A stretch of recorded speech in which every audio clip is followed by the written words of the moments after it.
이어서 박일로의 작품을 볼 거고요. 오늘 처음 시작하는 작품은 노항사입니다. 박일로의 작품은 조선 후기 가사의 대표적인 특징들을 보여주는 작가이기 때문에 박일로의 작품은 중요하다. 이 중요도에 비해서 아직 수능에는 출제된 적이 별로 없기 때문에 중요도가 높은 작가에 들어간다라는 말씀을 드렸습니다. 노항사는 저희가 수업 시간에서도 이 가사 작품의 일부를 다뤘었는데요.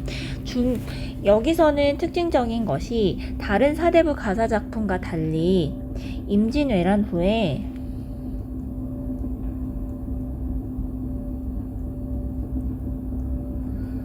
자신의 궁핍한 현실, 하지만 마음속에 품고 있는 것은 사대부로서의 이상 추구, 현실과 이상이 다르기 때문에 벌어지는 내적인 갈등이 중점적으로 드러날 수밖에 없는 작품이다라고 말씀드렸고요. 이 갈등 끝의 결론적으로는 약간 현실 도피적일 수도 있지만 안빈낙도, 가난하지만 내 분수에 맞게끔 내 아의 처지에 만족하면서 살겠다. 빈이무원, 가난하지만 세상이나 남을 원망하지 않으면서 살아가겠다. 이런 태도로 마무리 짓는 작품입니다. 제목 자체에서 오는 누항이라는 말이 좁고 누추한 거리라는 거고요. 제목 자체에서 보여주다시피 자신이 얼마나 가난한 현실을 살고 있는지를 잘 드러내는 제목이라고 볼 수가 있습니다. 작품을 볼 건데요.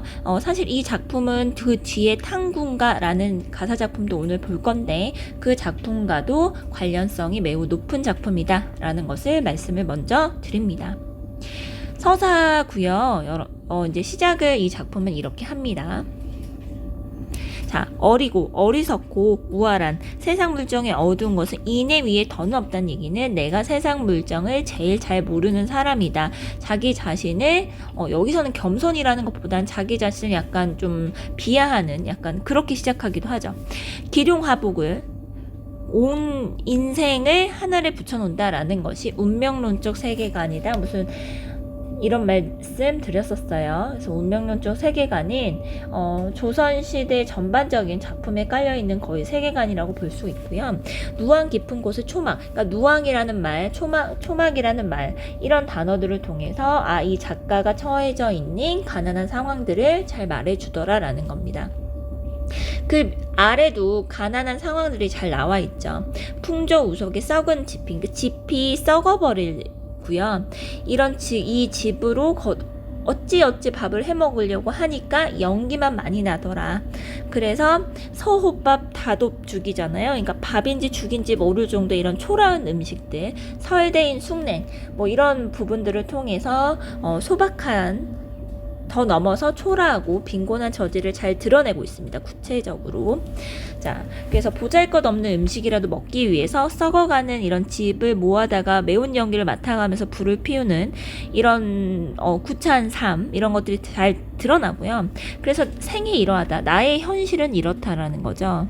하지만 장부의 뜻을 옮기겠느냐, 옮기지 않겠다. 이상으로서 가지고 있는 대장부, 사대부로서의 누품은 뜻은 있었다라는 거죠. 그래서 나는 어떻게 살아가겠다. 안빈일념하겠다라는 거죠. 가난하지만 그 속에서도 마음을 평안히 유지를 하면서 살겠다. 수의로 옳게 살아가려고 하지만 날이 갈수록 저하다, 어긋나더라 이거죠. 현실적인 힘듦 때문에 이상을 추구하면서 살기가 어려운 이런 것들을 단적으로 잘 드러내주고 있습니다. 자, 그러고 나서 지금 중간 장면이 많이 지금 점핑이 된 건데 여기 내용들도 보시면 알겠지만 노비조차 이제 남아있지 않고 그 다음에 이제 밭을 가려 해도 소가 없어서 소를 빌리러 가는 장면이 장면 2입니다. 그래서 소 없는 군갈 뭐 이런 표현들도 이제 구체적으로 나와 있는 거죠. 여기 앞에 여러분들 그 나와 있는 부분이 이제 그 문답법 있었잖아요. 어와키니 신고라고 그 소 주인이 물어보는 장면하고요. 소 주인이 질문하고 염치 없지만 접니다 라는 것을 통해서 화저가 답변하면서 나오는 문답법의 구조로 시작을 합니다. 여기서는 이제 좀 생략되어 있고요. 자, 그러면 이제 소 주인에게 화저가 얘기를 하는 거죠. 소 없는 군가에 헤엄, 걱정이 많아서 왔습니다. 이런 이제 부탁을 하려고 온 거죠. 그랬더니 공안이나 뭐 돈이 들지 않으니까 주엄죽도 하다마는 하면서 이런 이제 문구를 통해서 소를 빌려줄 수 없음을 암시하고 있다. 이런 것도 말씀드렸었고요. 그러면서 막 이웃 사람들 막 핑계를 대잖아요. 그래서 이런 애를 어디 안 깎겠어. 즉 나는 너에게 소를 빌려줄 수 없어. 다른 이 맛있는 이 술에다가 숯껑을 막 구워준 사람한테 소를 빌려줘야 돼. 이런 얘기를 하는 거죠. 거절을 당하고 나서 이제 이 사람이 보이는 장면, 이 태도를 보시면 그러함에 어이없고 헛먼덕, 헛모자를 숙여 쓰고 축 없는 지신, 이런 이 모습을 통해서도 굉장히 공공한 현실이 드러나는 거고요. 설피설피라는 거죠. 자, 그래서 설피설피라든가 이러한 음성 상징어 의태어를 통해서 화자의 뭔가 참담하고 서글픈 이런 심정을 고조시키고 있다. 이런 말씀도 드렸습니다. 그래서 풍채 적은 형용의 개만 그 뒤에서 쫓는다. 이런 장면들도 훨씬 더 이 화자의 처지, 공공한 처지, 슬픈 서글픈의 처지가 보이는 거고요. 나중에는 이 부분 때문에 이 사람이 결론적으로 농사를 포기하게 되죠. 한 장 넘기셔서 326쪽 보시면은요. 그래서 집에 돌아오는데 오디세 우는 소리가 들린다는 거죠. 근데 그게 한스럽게 들린다는 얘기는 자신의 감정이 그렇기 때문이죠. 그래서 이러한 것들도 화자의 상황을 잘 드러내주고 있는, 슬프고 힘든 상황을 잘 고조시키고 있는 살게 들리는 새로운 새소리가 들리는 거고요. 그 다음에 쟁기 이야기가 나옵니다. 그래서 쟁기 이야기가 나와서 여러분들 보시면은 집에 좋은 쟁기가 있어도 소도 없으니 쓰지 못해서 벽에 걸어 놓는다 라는 이 쟁기가 실제 쟁기 의미이기도 하고요. 이게 이제 소비 뭐 이런 식으로도 이제 원문에서 나오는데 이것을 작가 자신 바길로에 비유해서 해석되는 경우도 있습니다. 그래서 자기는 이 좋은 쟁기와 같은 사람인데 나라 일에 이렇게 중한 뭔가 나라 일에 쓰임 받지 못하는 그러한 자신의 처지를 말하면서도 쓰이는 경우가 있어서 같이 알아두시면 좋을 것 같습니다. 자, 그 다음에 장면 3입니다. 강호 한 꿈. 그러니까 강호에서, 자연에서 살겠다는 꿈을 꾼 지도 오래되었는데 구복이 위로하여 자신의 이제 그 배가 위로해요. 누가 됐어요? 배가 고파요. 그래서 그런 걸 다 잊어버렸다라는 겁니다. 그러니까 이런 걸 통해서 여러분들 알 수 있는 거, 이런 강호한 꿈, 이런 것들이 바로 여러분들 이상이잖아요. 근데 나의 현실은 어때요? 배가 고파요. 그러면 이상과 현실이 괴리됐어요. 그래서 나는 너무 한탄스럽고 슬프다. 이런 얘기들을 하고 있습니다. 천피기욱 녹죽도 하도할시야. 이건 사실 여러분들이 몰라도 해석은 됩니다. 그냥 대나무 얘기하는구나 넘어가셔도 됩니다. 유비군자, 낙대. 저희가 이제 낙대 정도는 아시면 좋아요. 이게 낙대도 되고 요렇게도 되고 또는 조수라는 말도 있고 이런 말씀 드렸어요. 자, 노수하면서 노화, 갈대꽃입니다. 갈대옥 깊은 곳에 명월청품, 밝은 달과 그 다음에 맑은 바람을 벗을 삼아서요. 임자 없는 이런 자연에 나는 그냥 늙겠다. 무라일체의 삶, 자연과의 강호에 꿨던 꿈을 다시 한번 꿔보겠다. 이런 얘기를 하는 거죠. 무심, 욕심 없는 갈매기야.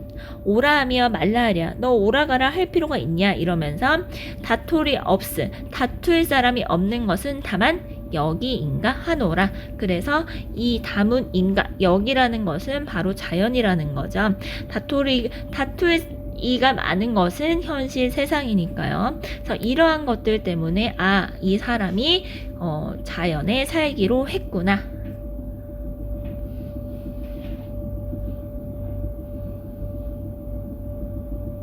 이런 것을 찾아볼 수 있고요. 그 다음에 무상한 보잘것없는 이런 몸에 무슨 뜻이 있으려마는 뜻지자. 그래서 두세이령 반론을 이 조그마한 이제 반론을 다 묵혀 던져두고 이제 농사 포기하는 겁니다. 그래서 있으면 죽이라도 먹고 없으면 그냥 굶겠다라는 것이 나오는 거죠. 그래서 이런 이제 자세에서 이제 안빈낙조의 자세가 잘 드러나는 거고요. 남의 집 남의 것은 전혀 부러워하지 않겠다. 내 빈천을 슬퍼 여겨서 손을 해다가 손짓을 하면서 뭐 물러나겠고, 그 다음에 손을 이제 이렇게 저으면 남의 부귀를 불러다가 이리 오라라고 손짓하면은 나에게 오겠냐 이런 얘기를 하는 거죠. 그래서 빈천과 그 다음에 부귀라는 것은 결국 내가 할 수 있는 일이 아니다. 인간의 어느 일이 명 밖에 운명 밖에 생겼겠느냐, 즉 다 운명에 따른 순리에 따른 것이다. 그래서 이런 부분을 통해서 다시 한번 운명론적 세계관이 나타나는구나 라는 것을 아실 수 있고요. 비니무언, 세상을 원망하지 않고 그냥 나의 가난한 이런 것들을 다 받아들이 어렵다 하지만은 내 생에 이러한데 서러운 뜻은 이제 없다. 안빈낙도의 자세를 계속 추구하고 있고요. 그래서 단사표음 계속 나오는 겁니다. 그래서 단사표음, 그래서 청비하고 이런 소박한 생활을 나는 이것이 내 분수인 줄 알고 만족하겠다, 족하게 여기겠다. 평생 한 뜻이 옴호에는 없대요. 배불리 먹는 일에는 없고요. 태평천하 충효를 이를 삼아서요. 충과 효를 이를 삼아 화형제 신붕우, 형제끼리 잘 지내고 신붕우, 친구끼리 의리 있게 시인이 있게 사는 것이 누가 잘못됐다고 하는 사람이 있겠느냐 이런 얘기를 하는 거죠. 그래서 충, 효, 그 다음에 형제 간의 이런 우애, 친구 간의 이런 건 다 유교적 가치 대표적인 거잖아요. 그 얘기를 쭉 연결해 놓고 그 밖에 남은 일이야 다 나는 이제 생긴 대로 살겠다. 즉 그 밖에 남은 일은 여러분들 뭐예요? 뭐 벼슬이라든가 북이라든가 이런 세상적인 것, 자연의 대척점에 있는 이런 일반적인 세상적인 것에 대한 것들은 신경 쓰지 않겠다라는 거고요. 이제 이런 운명론적 인생관으로 마무리 짓기 때문에 비판적인 인식을 봤을 때는 어찌됐든 현실에 대한 체념적 사고가 엿보인다라고 볼 수는 있겠죠. 즉 뭔가를 적극적으로 바꿔보려는 극복 의지는, 개척 의지는 나타나지 않는다라는 것을 저희가 아실 수 있습니다. 근데 사실 대부분 조선 시대의 작품들은 운명론적 인생관으로 마무리 짓죠. 그래서 이제 이런 작품들의 시적 화제의 정서적인 걸 보시면 궁핍해요. 그래서 뭔가를 자기가 일으켜보려고 기대했으나 좌절이 되죠. 소도 못 빌리고 그러면서 결국에는 비애로 빠지는 이런 큰 화자 정서의 흐름을 우리가 볼 수 있다라는 겁니다. 그래서 안빈낙도의 삶을 추구하려고 했으나 경제적인 궁핍으로 실행하지 못했죠. 그래서 현실적인 삶을 살려고 했으나 결국 그것마저 좌절되면서 결국에는 자연적인 유교적인 사상을 나는 하겠다라고 마무리 짓는 가사 작품을 저희가 보셨습니다. 그럼 옆으로 넘겨서 327조 해설 보도록 하겠습니다.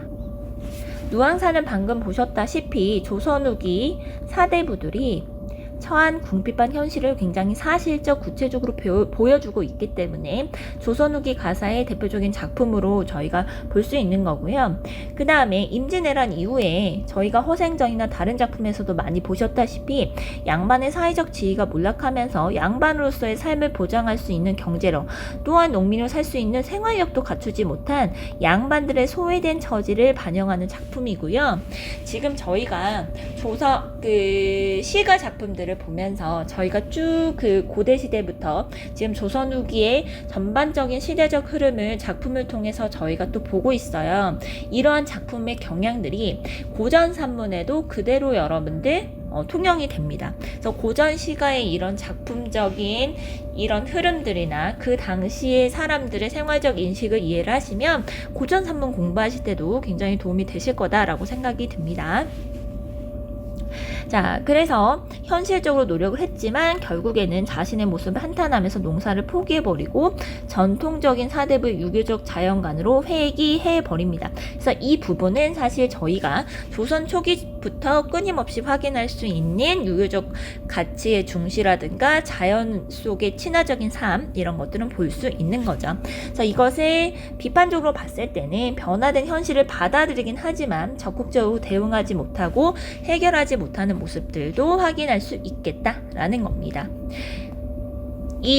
지금 이 교재에서 원문이 제대로 나오진 않았지만 이 작품은 1인칭의 독백이 중심이 되긴 하지만 대화차의 모습도 나타난다라는 거죠. 그래서 소주인과 대화를 나누는 모습인데 이게 좀 성립하려면 앞부분은 좀 더 제시를 해주면 좋은데 여기 교재에서 이런 부분은 조금 아쉽습니다.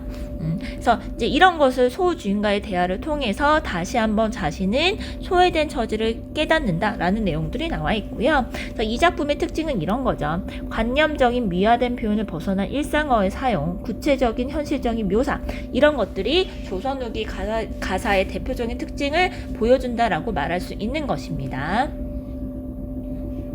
자, 3번 누왕이라는 공간의 의미는 무엇이냐 이거예요. 자, 원래 조선 사대부력의 자연은 성리학적인 도를 탐구하거나 감상하는 관념적인 공간이었어요. 세상과 대비되는 탈속적인 공간이었었잖아요. 저희가 많이 보셨지만 그런데 여기서는 그렇지 않아요. 여기서는 자연은 뭐예요? 당장 굶주린 사대부들에게 있어서 농사를 지어서 곡식을 얻어먹어야 되는 공간이었다라는 거죠. 그래서 가난한 양반이 궁핍한 현실과 유교적 이상 사이에서 갈등하는 이런 과도기적 공간으로서 해서 이 작품은 자연이란 공간적 의미를 확인해 보실 수 있습니다. 두 번째 작품 329쪽 박일로의 상사곡 보도록 하겠습니다. 상사라는 단어 자체가 여러분들 가지고 있는 것이 어떤 대상을 간절하게 기다리는 마음입니다.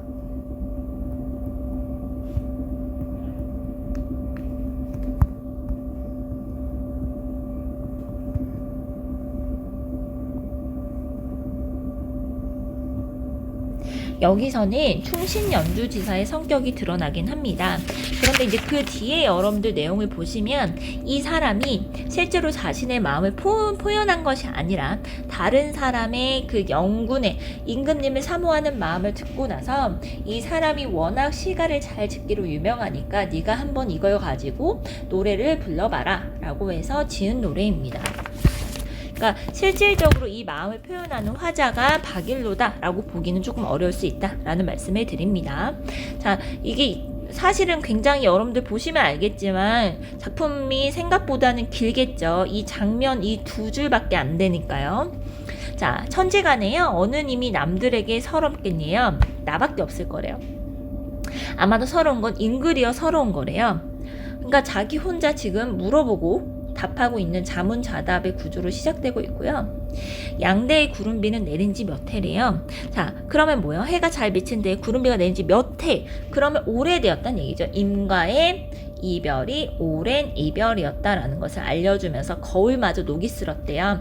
뭐 이미 없으니까 내가 거울을 볼 일이 없어서 녹이 쓸 정도였다. 뭐 이렇게 이해할 수도 있는 것이죠. 그래서 둘 다 임과의 오랜 이별을 알려주는 구체적인 내용들이다라고 보시면 될 것 같아요. 그 다음에 청조 푸른새, 그 다음에 백안, 흰 기러기도 그쳤대요. 그러니까 여러분들 이제까지 고전시가 많이 보시면은 새들이 뭔가 임과의 그리운 소식을 전달해주는 뭔가 그 매개체의 역할로 많이 하잖아요. 소식을 전달해주는 이 매개체 역할을 하는데 이 새들이 보이지 않는다. 그 소식을 못 들었으니까 임의 모습도 볼 수가 없다. 그러니까 임과의 이별이 오래됐다는 것을 계속 얘기해주고 있습니다.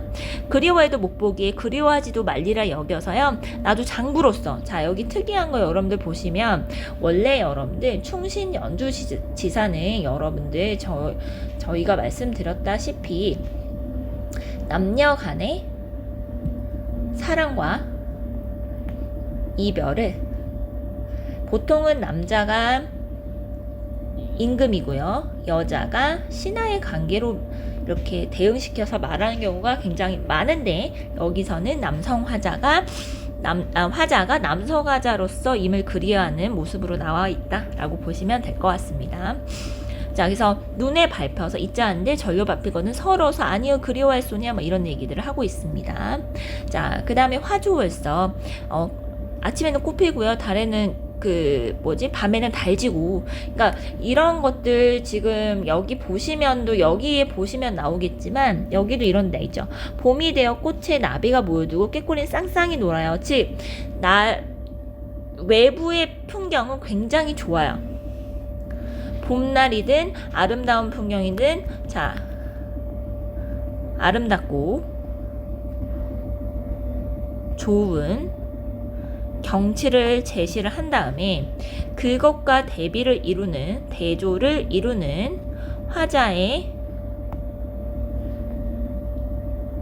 슬픈 정서를 제시하는 것은 이제까지 저희가 고전시가에서 굉장히 많이 봤던 패턴입니다. 자, 두 번째 장면 볼게요. 자, 밤에요. 빗소리가 깨어났대요. 구곡간장 또 나오죠. 창자 되게만 좋아해요. 자, 그래서 요거는 뭐냐? 깊이 깊이 쌓여있는 시름 가득한 마음속을 설명하는 단어다라고 말씀드렸고, 하물며 맑은 바람, 맑은 달이 삼경이라는 것은 생각이 많아지는 깊은 밤을 나타내주는 말이었다. 뭐 이런 말씀 드렸고요. 자, 동창을 더디 담고 외로이 앉아있어요. 임의 얼굴에 비친 달이 한 빛으로 밝았으니 반기는 진정 임을 본 듯 하지만 임도 달을 보고 나를 본 듯 반갔을까? 임도 달을 보면서 나를 생각해 주셨을까? 뭐 이런 얘기 하는 거죠. 달에게 물어나 보고 싶은데 달은 멀리 있더라. 이런 거죠. 그래서 심리적인, 물리적인 이런 거리감을 통해서 임과의 오랜 이별, 임과의 그런 거리를 통해서 만날 수 없는 감정을 효과적으로 표현하는 것은 이제까지 저희도 많이 봤던 패턴이죠. 자, 작품 해설 보도록 하겠습니다. 330쪽. 자, 임금을 임에 빗대어 사랑하는 마음을 드러내는 충신 연주지사이고요. 당연히 이별로 인해 자신이 겪는 괴로움, 서러움에 치중해서 서술하고 있는 작품이다라고 보실 수 있습니다. 그 다음에 임의 정체는 누구냐라고 했을 때 달을 보면서 떠올리는 장면들이 있잖아요. 그래서 이런 것을 봤을 때는 정확하게 임에 대한 것들이 이 작품은 상대적으로 구체성이 좀 떨어졌어요. 구체성이 결여됐어요. 그렇지만 임을 향한 임과의 이별이 오래되었고 임을 향한 이런 그리움의 감정은 나타나 있지만 상대적으로 추상적이다라고 보실 수 있습니다. 충신 연주지사에 비해서 여성화자가 아니라 남성화자라는 점이 여기서 특징점이다라는 말씀을 드렸었고요.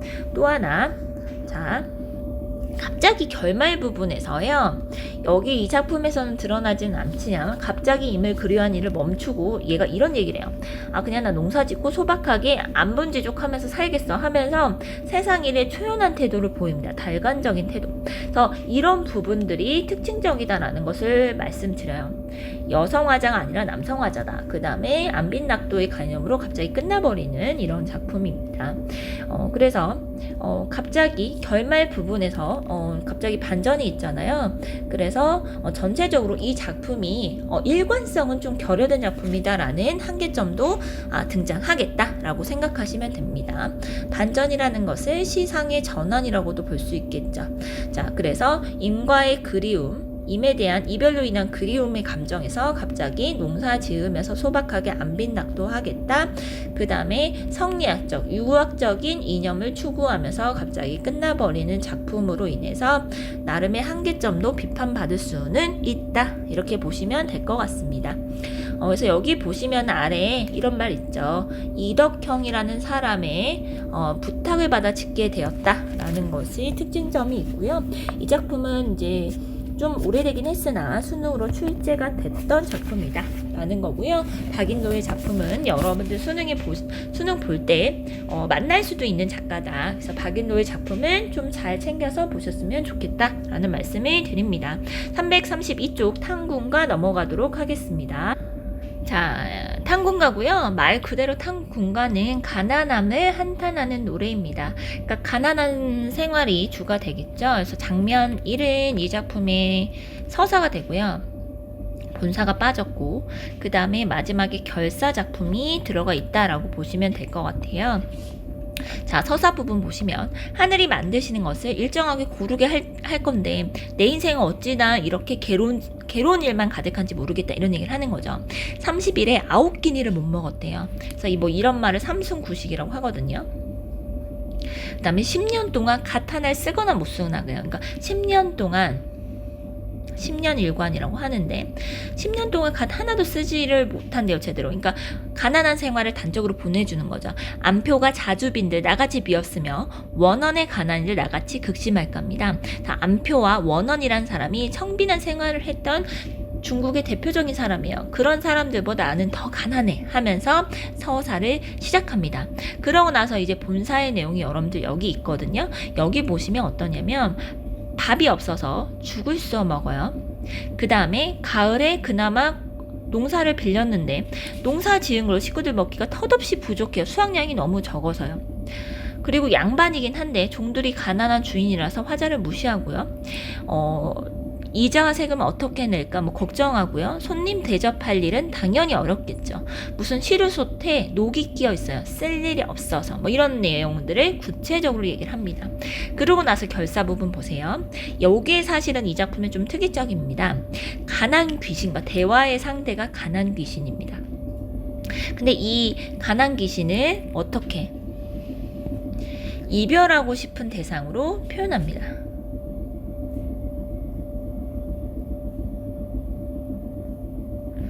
저 술에 음식을 갖추고 이름 불러요. 전송해서요. 길한 날 좋은 때에 너 잘 가거라. 이렇게 얘기했더니 가난 귀신이 불평을 하면서 화를 내면서 얘기를 하더래요. 어려서부터 지금까지요. 희로애락을 너와 함께 했대요. 그러니까 화자는 어려서부터 지금까지 가난하던 얘기인 거죠. 죽거나 살거나 헤어질 줄을 몰랐는데 어디가 누구의 말을 듣고 이제 나를 보내려고 하느냐 이런 거죠. 이 가난 귀신의 말이에요. 되게 독특하죠. 그래서 우는 꾸짖는 또 온 가지로 협박을 하더래요. 돌이켜 생각하니까 자 반전이죠. 네 말이 옳대요. 화자의 태도가 갑자기 바뀝니다. 이 무정한 세상들은 다 나를 버렸는데 너는 혼자 그래도 믿음이 있어서 나를 버리지 않았대요. 그러니까 여러분들 지금 이런 맛들을 보시면은 이 사람은 일생을 가난에서 벗어나지 못했구나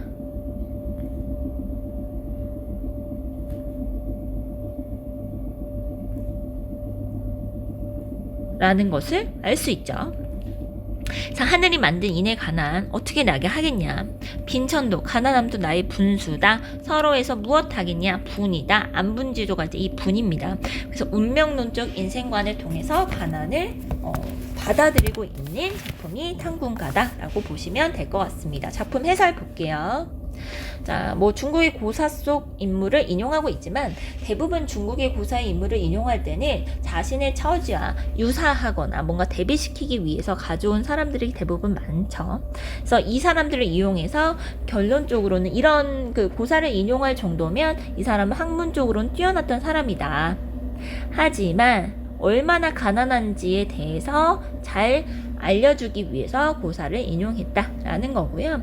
사실 이 부분이 이 작품의 특이성이죠. 가난을 가난 귀신으로 우인화시켜서 대화를 나눌 수 있는 대상으로 얘기를 했기 때문에 참신한 표현 방식을 취하고 있는 작품이다라는 것을 아실 수 있고요. 그리고 또 어때요? 가난을 귀신에 빗대면서 이제 와서 너는 나랑 헤어지려고 해? 막 이런 얘기, 화를 내는 이런 모습을 통해서 가난은 이런 고통스러운 상황을 그냥 거기서 절망적이고 비탄적인 것으로 끝내는 것이 아니라 그것을 뭔가 웃음으로 풀어나가고자 하는 이러한 인식도 드러나게 된다라는 거고요. 가난 귀신의 대화를 통해서 여기 보시면은 자신의 빈곤한 생활을 화자가 한탄하는데 자신의 이제 이런 가난 처지를 받아들이는 태도가 변합니다. 이런 것을 통해서 작가의 운명론적 세계관이 드러난다고 볼 수 있겠다라고 보시면 될 것 같습니다. 자, 그러면 월산 헌심 육경가는 저희가 안 할 거고요. 저희가 조선 초기 때 많이 봤었던 이런 작품적인 의미들이 굉장히 많이 나타나 있기 때문에 여러분들 보시면 될 것 같은데 336점만 잠깐 볼게요. 저희가 이제껏 많이 얘기했던 자연적인 것에 대한 내용들이 나와 있어요. 그래서 이 2번 그 다음에 자연의 의미에 대해서 상세하게 잘 나와 있으니까 3번을 여러분들이 좀 읽어보셨으면 좋겠습니다. 338쪽에 별 3위인곡이 있는데 이것은 정철의 3위인곡, 송미인곡의 이런 설정들을 가지고 있는 작품들입니다. 각시님이라든가 이런 표현들을 통해서. 그래서 이 작품은 여러분들이 읽어보셔도 충분히 이해가 되실 것 같아서 따로 이곳은 수업을 안 하고 341쪽 북창가로 넘어가도록 하겠습니다. 북창가예요. 친척의 죄로 유배를 떠났으니 얼마나 더 억울할까요? 어쨌든 이 작품은 유배가사고요. 당연히 여러분들 유배가사는 무엇이 있겠어요? 목적의식이 있어요. 유배가사를 써서 본인이 간직하면 절대 저희가 공부할 일이 없다고 말씀드렸잖아요.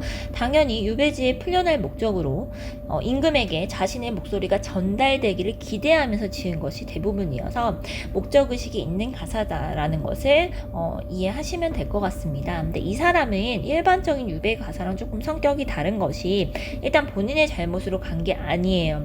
그리고 어머니에 대한 그리움이 중점적으로 나타나는 것이 북창가입니다. 그런 이유 중에 하나가 여러분들 여기 보시면 알겠지만 화자에게는 아버지도 없고 아내도 없고 심지어 자기 자식도 없어요. 오로지 자신이 모시고 사는 것은 호르몬이밖에 없어요. 이 어머니랑 자신밖에 없는데 30년 전에 있었던 이 친척의 일로 인해서 유배를 가게 되고 어머님은 팔순이세요. 그러니 얼마나 어머니에 대한 걱정이 많겠어요. 그런 것에 대한 중점적인 내용이 나타난 것이 북창가다라고 보시면 될 것 같습니다.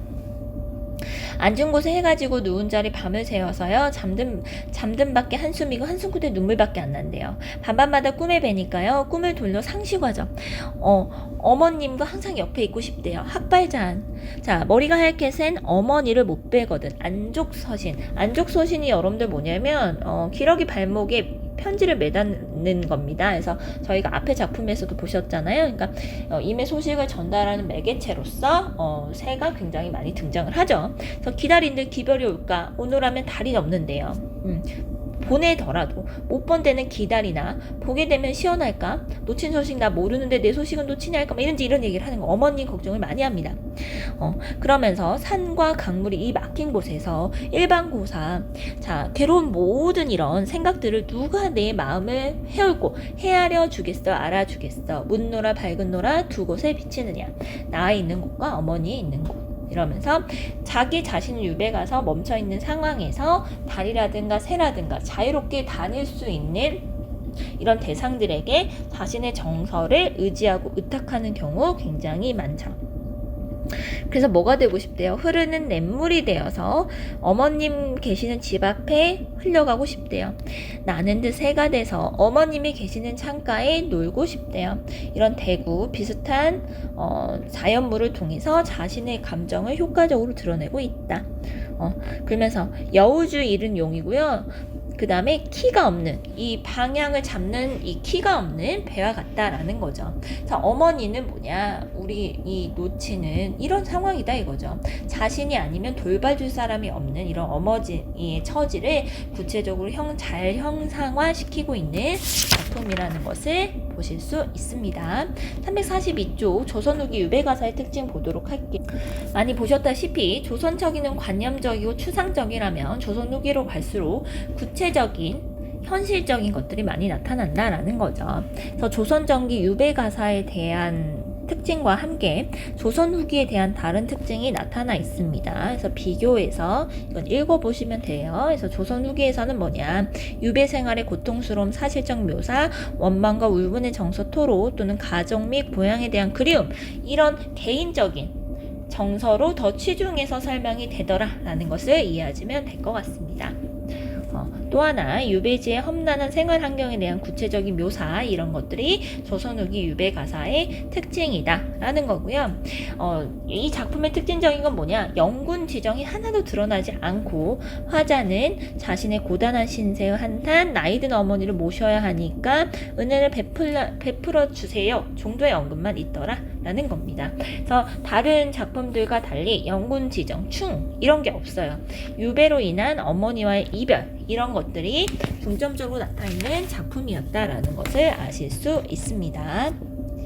일동 장유관은 엄청 깁니다. 장을 통해서 알 수 있으시듯이 작품의 일부를 저랑 수업 시간에 보긴 했어요. 그래서 남아있는 이 기행가사의 내용들은 조금 보시면 될 것 같아요. 일단 시간적인 순서에 대한 것들이 있고, 일본을 당연히 미개하다고 생각하고 적개심이 남아있으면서도 또 일본이 가지고 있는 이런 효율적인 이런 문물에 대한 것들은 또 인정하는 이용후생적 태도가 드러나 있는 이중적 태도의 작품이다라는 말씀도 드렸습니다. 그래서 한번 좀 읽어보시면 될 것 같습니다. 347쪽 간민가 잠시만 볼게요.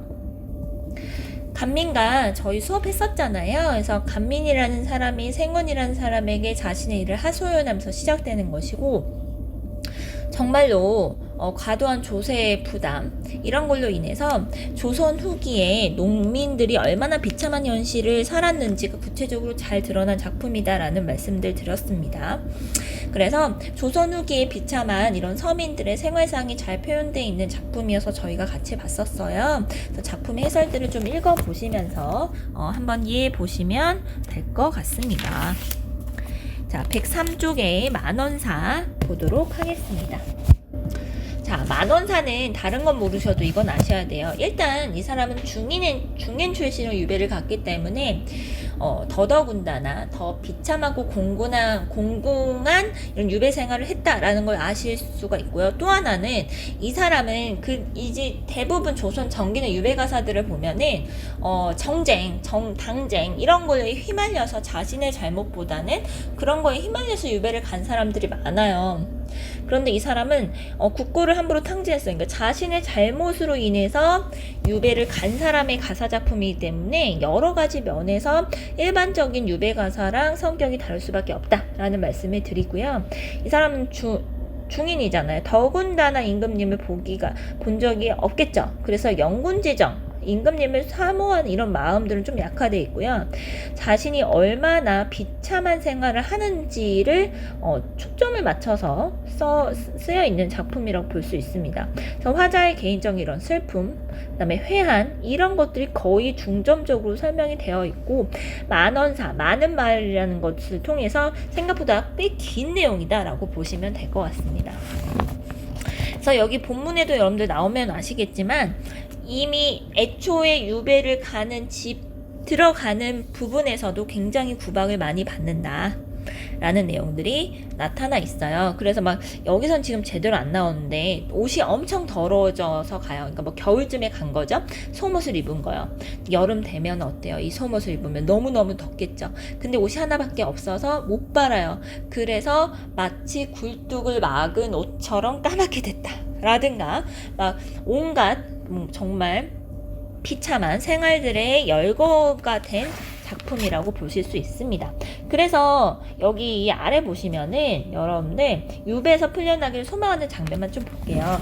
뭐래요? 하나님께 빕니다. 서러운 정원, 서러운 이 소원을 빕니다. 그러면서 책력, 달력입니다. 달력도 해먹으면 고쳐보지 아니하고 다시 보지 아니하고 노함도 밤이 자면 풀어져 버릴 테니까 세사도 다 이제 오랜 시간이 지나니까 무거지고 인사도 다 묵은 일이 되었으니 천사만자 탕척하고 제발 저의 죄를 씻어주시고 제발 용서해 주세요. 그러면서 끊어진 내 인연을 다시 한번 있게 해주세요 하면서 정말 이제 사실적인 소망들을 좀 든다라고 보시면 될 것 같습니다.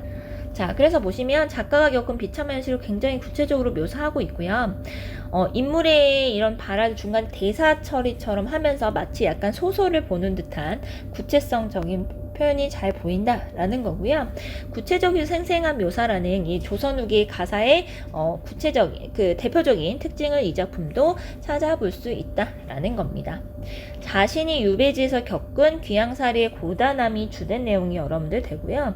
당연히 자기가 잘못으로 유배를 갔기 때문에 잘못을 인정하고 반성하는 모습들이 잘 드러나는 작품이다 라고 배경 지식을 알고 계시면 될 것 같습니다. 352쪽 잠깐 보시면 얼마나 이 사람이 공공한 생활을 했는지가 여기서 드러나요. 남방연천. 더운 날씨에요. 빨지 못하는 누비바지가 굴뚝 맞은 덕석 같아요. 까맣게 됐다는 거죠. 덥고 검기는 다 바르고 냄새까지 어떡하겠냐 뭐 이런 얘기를 하는 거죠. 그래서 손잡고 반기는 집을 예전에 내가 안 갔대요. 유배 가기 전에는. 그런데 이제 등 밀어 내치는 집, 이 유배 간 집들이 너 제발 갔으면 좋겠다 이런데도 구차하게 빌어먹고 있다. 이런 과거와 현재의 대조를 통해서 유배지에 얼마나 궁핍한 삶을 살고 있는지가 절절하게 묘사가 되어 있다. 이렇게 보시면 될 것 같습니다. 농가 원령가 볼게요. 저희가 봤던 200교의 농가랑은 또 좀 달라요. 약간 교훈적으로 어떻게 일을 해야 되는지 알려주는 노래다. 이렇게 보시면 될 것 같아요. 월마다 얘기하는 노래를 월령체 가사라는 말을 쓰는 거고요. 정월령이라고 하죠. 1월은. 그래서 맹춘 초봄 얘기하는 거고요. 1월이니까. 근데 여러분들 그 일반적인 1월 생각하면 안 되는 거 아시죠? 지금 이때의 1월은 뭐예요? 음력 기준입니다. 음력 기준. 자, 그래서 빙설이 남아 있었는데 만물이 이렇게 변한다 이런 걸 통해서 겨울에서 봄으로 가는 이런 것들도 묘사돼 있고요. 그 다음에 왜 이 사람이 썼냐면 보세요. 슬프다. 농문들이요. 무지한들. 지혜가 없더라도 내 몸 이해 고사하고 자신의 이런 이해관계를 고집하고 임금님의 뜻을 어길 것인가, 성이 임금님의 뜻을 어길 것인가 이런 얘기예요. 그러니까 여기서 뭐가 드러나냐면 지필 동기가 드러납니다. 즉 백성들에게 임금님의 뜻, 성의를 백성들이 받들길 원해요. 그럼 임금님의 뜻은 당연히 뭐겠어요? 농사에 힘써라 라고 얘기를 하겠죠. 임금님의 뜻을 백성에게 권유하고 있는 작품이다라는 것을 보실 수 있습니다. 여기서도 나오죠. 제각각 권면 열심히 해서 게을리하지 말아라 뭐 이런 노래입니다. 그래서 원령체이기 때문에 당연히 여러분들 이런 계절적인 변화, 계절감의 묘사가 굉장히 많이 나타나고 해야 할 일을 알려주는 작품이다라는 겁니다. 그러면 이 작품을 통해서 저희가 알 수 있는 특징들을 보겠습니다. 354쪽. 자, 농가 원령가의 원령체 구성은 이래요. 계절감을 묘사한 후에 어떤 농사일을 해야 되는지 당부하고 열거하고 그 다음에 풍속이나 놀이까지 같이 묘사되어 있다라는 것을 보시면 될 것 같습니다. 아까 보셨다시피 농사를 권장하려는 의도를 가지고 있는 것이 농가 원령가다라는 말씀인 거고요. 그 절기에 따른 다양한 세시풍속도 나타나 있다라는 거 보시면 될 것 같고 저희가 말하고자 하는 거는 4번입니다. 4번 보시면은 자, 조선 후기 작품이고 자연이라는 것에서 여러 번 얘기를 하지만 왜냐면 공간적 배경으로서 정말 많이 쓰이잖아요. 옛날 사대부에서 바라보는 그 세상적인 것과 대조를 이루는 관념적인 자연의 모습이 아니고 여기서는 당연히 생활 공간,